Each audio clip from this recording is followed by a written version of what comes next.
ఓం నమో వెంకటేశాయ. జ్యోతిషరత్నాకరం ఛానల్కి స్వాగతం. ఈ వీడియోలో విడాకులు, అలాగే సెకండ్ మ్యారేజ్, దాని వెనకాల ఉన్నటువంటి జ్యోతిష కారణాలేంటి, అలాగే పూర్వజన్మ రుణం తీరడమే విడాకులకి, సెకండ్ మ్యారేజ్కి కారణమా, ఈ కోణంలో అనాలిసిస్ చేస్తాను. ఈ రోజుల్లో డైవర్స్ అనేది కూడా చాలా కామన్ అయిపోయింది. అలాగే డైవర్స్ అయిన తర్వాత సెకండ్ మ్యారేజ్, దాని వెనకాల ఉన్నటువంటి ఆస్ట్రాలజికల్ రీజన్స్ ఏంటి అని కనుక చూసినట్టయితే ప్రధానంగా మనకి పాస్ట్ లైఫ్ రుణం ఏదైతే ఉందో అది తీరడమే కారణంగా కనపడుతూ ఉంటుంది. అదేవిధంగా డైవర్స్ అనేది కనుక ఉండి 2 మ్యారేజెస్ ఉంటే ఆ 2 మ్యారేజెస్ అవుతాయి, దానికి పరిహారాలు ఉండవు. ఎందుకంటే చాలామంది ఈ పరిహారాలు చేయడం వల్ల డైవర్స్ క్యాన్సిల్ అవుతుంది అనేటువంటివి కూడా కొంతవరకు ఆశ చూపిస్తూ ఉన్నారు.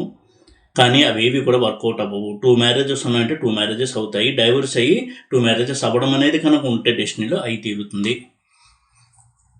ఎందుకంటే ఒక వ్యక్తితో కొన్నాళ్ళు ప్రయాణం చేసి తర్వాత విడిపోయి ఇంకొక వ్యక్తితో ప్రయాణం చేయడం అనేది జాతకంలో ఉన్నప్పుడు అది జరిగి తీరుతుంది. ఇది పూర్వజన్మ రుణం కారణంగానే జరుగుతుంది.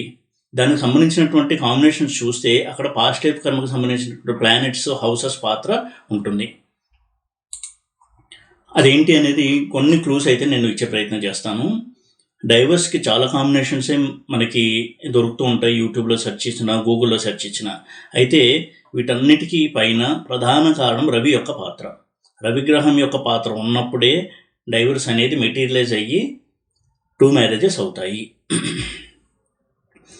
ఎప్పుడు డైవర్స్ అవుతుంది, ఏ కాంబినేషన్ ఉంటే డైవర్స్ అవుతుంది రవి వల్ల అని కనుక చూసినట్టయితే, రవి కనుక 2nd house, 7th house, 8th house, 12th house ఈ స్థానాల్లో ఉన్న, అలాగే దారపాదంలో ఉన్న, దారపాదానికి 7th హౌస్లో ఉన్న, దారపాదం నుంచి 2nd హౌస్లో, దారపాదం నుంచి 8th హౌస్లో, ఉపపాదంలో, ఉపపాదం నుంచి 2nd హౌస్లో, 7th హౌస్లో, 8th హౌస్లో, 12th హౌస్లో ఇలాంటి స్థానాల్లో ఉంటాయి. ఈ 2, 7, 8, 12 అనేవి లగ్నము, దారపాదము, ఉపపాదము వీటికి అప్లై అవుతుంది. వీటిల్లో రవి ఉన్నప్పుడు ఆ ఇండికేషన్స్ అనేవి మనకి ఉంటాయి. ఇది D1 చార్ట్ గురించి చెప్తున్నాను. ఇలా ఉండి D9 చార్ట్లో కూడా ఇటువంటి కాంబినేషన్స్ ఉంటాయి, రవి పాత్ర ఉన్నటువంటి కాంబినేషన్స్. అది చాలా స్ట్రాంగ్గా మనకి ఇండికేషన్ ఇస్తుంది డైవర్స్ అవుతుంది అనే విషయాన్ని. ఇక రవి దారకారకుడు కలిసి ఉండడము, రవి దారకారకుడు ఇద్దరూ కలిసి దుస్థానాల్లో ఉండడం, ఇవన్నీ కూడా డైవర్స్ని తెలియచేస్తాయి. రవి అంటేనే పితృదేవతలకు సంబంధించినటువంటి గ్రహము. అందుకే మన వైదిక సంప్రదాయంలో ప్రత్యేకమైనటువంటి తిథుల్లో సూర్యుడికి అర్ఘ్యప్రదానం ఇవ్వడము పితృదేవతల ప్రీత్యర్థం అని చెప్తూ ఉంటారు. అలాగే రవి నైసర్గిక పితృకారకుడు. దీని అర్థం మనం ఎలా తీసుకోవాలి అంటే, రవి పితృ సంబంధమైనటువంటి రిజల్ట్స్ ఇచ్చేటువంటి గ్రహము. పూర్వజన్మ కర్మలని, రుణాలని తెలియజేసే గ్రహం రవి.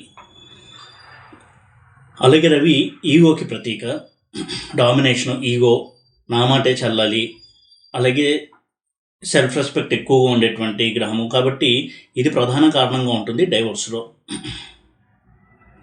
ఇక పాస్ట్ లైఫ్ కర్మ హౌసెస్ చూసినట్టయితే 8th house, 9th house, 12th house ఇవన్నీ కూడా పాస్ట్ లైఫ్ నుంచి సూచించేటువంటి హౌసెస్. ఈ హౌసెస్లో రవి దారకారకుడితో ఉండడము, 7th లార్డ్తో ఉండడము, మ్యారేజ్కి సంబంధించిన గ్రహంతో ఉండడం, శుక్రుడితో ఉండడము, ఇవన్నీ కూడా పూర్వజన్మ రుణం ద్వారా ఈ జన్మలో మొదటి వివాహమైన వ్యక్తితో విడిపోవడం అనేది సూచిస్తుంది. అలాగే D60 చార్ట్, షష్ఠ్యాంశ చార్ట్ అనేది మన పూర్వకర్మలను సూచించేటువంటి చార్ట్. అందులో కూడా 7th హౌస్లో రవి పాత్ర, 7th హౌస్లో పాపగ్రహాలు ఉండడం అనేది మ్యారిటల్ డిస్టర్బెన్సెస్ను సూచిస్తుంది. ఇది మనకి ఖచ్చితమైన ఇండికేషన్ ఇచ్చేటువంటి చార్ట్. అదేవిధంగా నవాంశ చార్ట్ని చూసినట్టయితే, నవాంశ లగ్నంలో పాపగ్రహాలు ఉండడము, సప్తమంలో పాపగ్రహాలు ఉండడం, ఈ 2, 7, 8, 12 హౌసెస్ నవాంశలో కూడా అప్లై చేసినట్టయితే అందులో పాపగ్రహాలు ఉండడం అనేది సాధారణంగా మ్యారేజ్లో ప్రాబ్లమ్స్ ఉంటాయని తెలియజేసేటువంటి ప్లేస్మెంట్. దానికి తోడు రవి కూడా ఉన్నట్టయితే అది డైవర్స్కి దారితీస్తుంది. రవి నవాంశ లగ్నం నుంచి 2, 7, 8, 12, నవాంశ లగ్నాధిపతి నుంచి 2, 7, 8, 12, దారకారకుడు నవాంశలో ఏ రాశిలో ఉన్నాడో అక్కడి నుంచి రవి ఈ స్థానాల్లో ఉండడము, ఇవన్నీ కూడా ఇటువంటి కాంబినేషన్స్ అన్నీ కూడా డైవర్స్ని బలపరుస్తాయి. అయితే ఎప్పుడు గుర్తుపెట్టుకోవాలి, D1 చార్ట్లో ఇండికేషన్ ఉన్నప్పుడే D9 చార్ట్ని అనలైజ్ చేయాలి. D1 చార్ట్లో స్ట్రాంగ్ ఇండికేషన్ లేకుండా D9 చార్ట్లో మాత్రం ఉన్నట్టయితే ఈగో ప్రాబ్లమ్స్ వల్ల ఇద్దరి మధ్య కూడా ఎక్కువగా ఘర్షణ అనేది ఉంటుంది అనే అంతవరకే మనం తీసుకోవాలి. ఇక నక్షత్రాల పాత్ర కనుక చూసినట్టయితే వేద నక్షత్రాలకు కనుక అయినట్టయితే అంటే అమ్మాయిది అబ్బాయిది, అది కూడా కొంతవరకు మ్యారేజ్లో డిస్టర్బెన్సెస్ తీసుకొస్తుంది. అటువంటి వేద నక్షత్రాలు అయ్యి రవి కూడా తన యొక్క ప్రభావం సూచిస్తున్నట్టయితే చాలా త్వరగా వారికి విడాకులు అవ్వడానికి అవకాశం ఉంటుంది మ్యారేజ్ అయిన తర్వాత. ఆ వేద నక్షత్రాలు ఏమిటి అంటే, ఒక నక్షత్రం నుంచి ఇంకో నక్షత్రం ఆపోజిట్లో ఉన్న నక్షత్రాలని వేద నక్షత్రాలు అంటారు. కృత్తిక, విశాఖ, అశ్విని, జ్యేష్ఠ, రోహిణి, స్వాతి, భరణి, అనురాధ, పునర్వసు, ఉత్తరాషాఢ, పుష్యమి, పూర్వాషాఢ, ఆశ్లేష, మూల, మఖ, రేవతి, పూర్వ ఫల్గుని అంటే బొబ్బ, ఉత్తరాభాద్ర, ఉత్తర ఫల్గుని అంటే ఉత్తరా నక్షత్రము, పూర్వభాద్ర, హస్త, శతభిష, ఇవి వేద నక్షత్రాలు. ఇవి ఉన్నట్టయితే డైరెక్ట్గా డైవర్స్ అవుతుంది అన్న కంక్లూషన్కి రాకూడదు, కానీ ఇవి కూడా సెపరేటివ్ టెండెన్సీస్ని, విడిపోవాలి అనేటువంటి ఆలోచన ధోరణిని వృద్ధి చేసేటువంటి నక్షత్రాలు. అలాగే అమ్మాయి నక్షత్రానికి అబ్బాయి నక్షత్రం, విపత్తార, ప్రత్యక్తార, నైదానతార కనుక అయినట్టయితే అది కూడా కొంతవరకు ఇద్దరి మధ్య సఖ్యతని తగ్గించేటువంటి అంశం.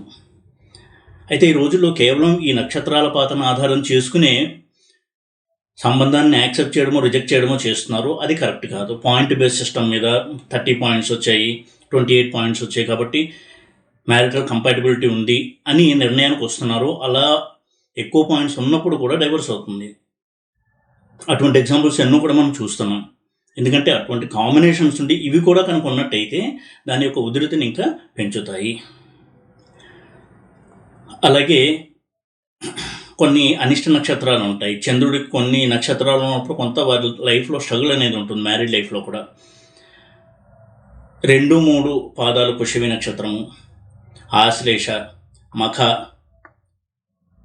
ఉత్తర ఫల్గుని 1వ పాదము, చిత్తా నక్షత్రం 1, 2 పాదాలు, విశాఖ 4వ పాదము, జ్యేష్ఠ, మూల, పూర్వాషాఢ 3వ పాదము. ఇందులో ఉన్నటువంటి చంద్రుడు కొంతవరకు లైఫ్లో స్ట్రగుల్స్ ఇస్తాడు. అలాగే 2nd lord, 7th lord, 8th lord, 12th lord ఈ నక్షత్రాల్లో కనుక ఉన్నట్టయితే ఆ నక్షత్ర పాదాల్లో వారి యొక్క మ్యారేజ్ లైఫ్లో కొంత డిస్టర్బెన్స్ అనేది ఉంటుంది. ఇవన్నీ కూడా తోడవుతాయి. ఫైనల్ డెసిషన్ తీసుకునేది మాత్రం రవి. అలాగే డైవర్స్ అవ్వడానికి ఎన్నో కారణాలు మనం చూస్తూ ఉంటాం. ఫిజికల్ అబ్యూజ్, ఇద్దరి మధ్య కూడా ఘర్షణ వచ్చే భర్త భార్య మీద చేయి చేసుకోవడము, ఇటువంటి ఒక్కొక్కసారి చాలా వైలెంట్ యాక్షన్స్ తీసుకోవడము, దానివల్ల ప్రాణాపాయం తప్పడము, ఇటువంటి పరిస్థితులు కూడా మనం చూస్తూ ఉంటాం. దానికి కారణము అమ్మాయి చార్ట్లో దారకారకుడు కావచ్చు, 7th లార్డ్ కావచ్చు, శుక్రుడు కావచ్చు, తీవ్ర గ్రహాలతో సంబంధం కలిగి ఉండడము. నవాంశలో కూడా సంబంధం ఉంటే ఖచ్చితంగా అటువంటి హస్బెండ్ వస్తాడు. కుజుడు, కేతువు ప్రధానంగా మ్యారేజ్కి సంబంధించిన గ్రహాలని కనుక ప్రభావితం చేస్తుంటే, అంటే 7th లార్డ్ని, దారకారకుడిని, దారపాదాన్ని, ఉపపాదాన్ని, ఇటువంటి రాశుల్ని గ్రహాలని కనుక కుజుడు, కేతువు ప్రభావితం చేస్తుంటే తీవ్ర స్వభావం కలిగినటువంటి వ్యక్తి వస్తాడు భర్తగా. అలాగే అబ్బాయి జాతకంలో కూడా చంద్రకుజుడు, చంద్రకేతువులు ఇటువంటి గ్రహాలు కలిసి మ్యారేజ్కి సంబంధించిన హౌసెస్లో కనుక ఉన్నట్టయితే, చంద్రుడే దారకారకుడు అయ్యో, 7th లార్డ్ అయ్యో కేతువుతో కుజుడితో కనుక కలిసినట్టయితే అది కూడా తీవ్ర స్వభావాన్ని ఇస్తుంది. భార్యతో ఘర్షణకు దిగడము, చేయి చేసుకోవడము, ఇటువంటి సంఘటనలు జరిగి తీవ్రకి విడిపోవాలి అనే నిర్ణయానికి వచ్చేంత వరకు కూడా ఆ ఘర్షణ దారితీస్తుంది. ఒక్కొక్కసారి ఒక అమ్మాయి కావచ్చు, అబ్బాయి కావచ్చు, ఎదుటి వ్యక్తిలో ఏదో ఆశించి ఆర్థికంగా ఒక ప్రయోజనాన్ని ఆశించో, లేకపోతే ఇంకొక ప్రయోజనాన్ని ఆశించో ప్రేమించినట్టు నటించి పెళ్లి చేసుకోవడము, తర్వాత వీరి యొక్క ఉద్దేశం తెలిసి వీరు చాలా బాధపడడం జరుగుతుంటుంది. అమ్మాయిల విషయంలో జరుగుతుంది, అబ్బాయి విషయంలో జరుగుతుంది. ఇది చూసినప్పుడు దానికి కల మూల కారణం ఏంటి వెనకాలని చూస్తే అక్కడ రాహు యొక్క పాత్ర మనకి కనపడుతూ ఉంటుంది. అబ్బాయి జాతకంలో ఉదాహరణకి దారకారకుడు 7th లార్డ్ శుక్రుడు D1లో అలాగే D9లో కూడా రాహుతో చాలా క్లోజ్ సంబంధాన్ని కనుక కలిగి ఉన్నట్టయితే తప్పకుండా ఒక దురుద్దేశంతో ఒక స్త్రీ దగ్గరికి రావడము, ఆ తర్వాత మ్యారేజ్ అయిన తర్వాత వరకు అది తెలిసి రావడము, ఇటువంటి సంఘటనలు జరిగి చాలా మానసికంగా కృంగిపోయే పరిస్థితులు కూడా కలుగుతూ ఉంటాయి. అదేవిధంగా చాలా సందర్భాల్లో అమ్మాయిల విషయంలో అత్తగారి పాత్ర వల్ల వారి ఇద్దరి మధ్య డైవర్స్కి దారితీసే సందర్భాలు కూడా చూస్తూ ఉంటాము. ఎటువంటి కాంబినేషన్స్ ఉంటే అమ్మాయికి ముఖ్యంగా అత్తగారి వల్ల ఎక్కువ ప్రాబ్లమ్స్ ఉండి డైవర్స్ వరకు కూడా వెళ్తున్న సిచ్యువేషన్ అని చూసినట్టయితే అక్కడ బుధుడు పాత్ర స్పష్టంగా కనపడుతూ ఉంటుంది. అంటే అమ్మాయికి 10th హౌస్ బుధుడితో సంబంధం ఉండడం, లేదా 10th లార్డ్ బుధుడయ్యి నీచలో ఉండడము, వక్రించి ఉండడము, పాపగ్రహాలతో కలిసి ఉండడము, చంద్రుడితో కలిసి ఉండడము, ఇలాంటివి ఉన్నప్పుడు తప్పకుండా వారికి మదర్ ఇన్ లా అంటే అత్తగారి నుండి ప్రాబ్లమ్స్ అనేవి ఉంటాయి. అలాగే హస్బెండ్ చార్ట్లో కూడా 4th హౌస్ బుధుడితో, చంద్రుడితో, శుక్రుడితో చాలా బలమైన సంబంధం కలిగినప్పుడు తల్లి యొక్క ఇంపాక్ట్ ఎక్కువగా ఉంటుంది. అది కూడా కారణమవుతూ ఉంటుంది భార్యాభర్తల మధ్య మనస్పర్ధలు పెరగడానికి.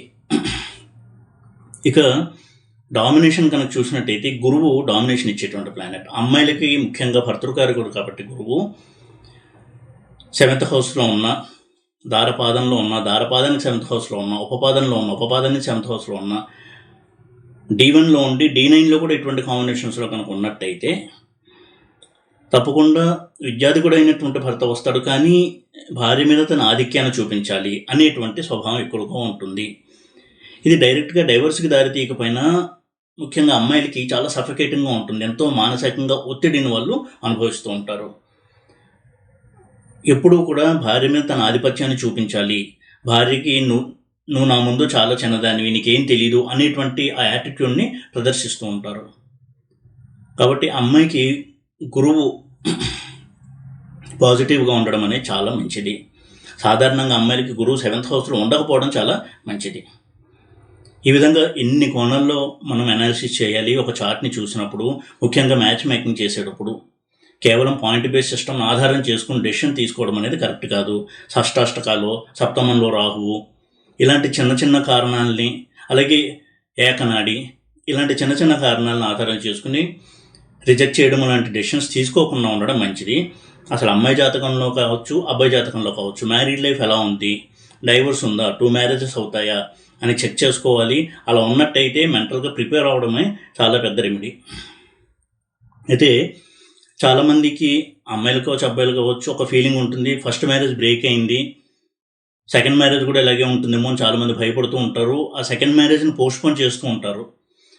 అయితే రవి వల్ల ఎప్పుడైతే డైవర్స్ అయ్యి సెకండ్ మ్యారేజ్ అవుతుందో సెకండ్ మ్యారేజ్ చాలా బాగుంటుంది. ఇది దాదాపు అన్ని కేసుల్లో కూడా ఇది మనం అబ్జర్వ్ చేయొచ్చు. కాబట్టి అటువంటి భయాలు పెట్టుకోవడం అనేది కరెక్ట్ కాదు. ఈ విధంగా డైవర్స్, సెకండ్ మ్యారేజ్ కూడా పూర్వజన్మ కర్మల్లో చాలా మటుకు కారణమవుతాయి, ఖచ్చితంగా కారణమవుతాయి. అటువంటి కాంబినేషన్స్ ఏంటి అని కొన్ని ఈ వీడియోలో నేను తెలియజేశాను. ఈ వీడియో కనుక మీకు నచ్చినట్టయితే లైక్ చేసి, షేర్ చేసి, సబ్స్క్రైబ్ చేయండి.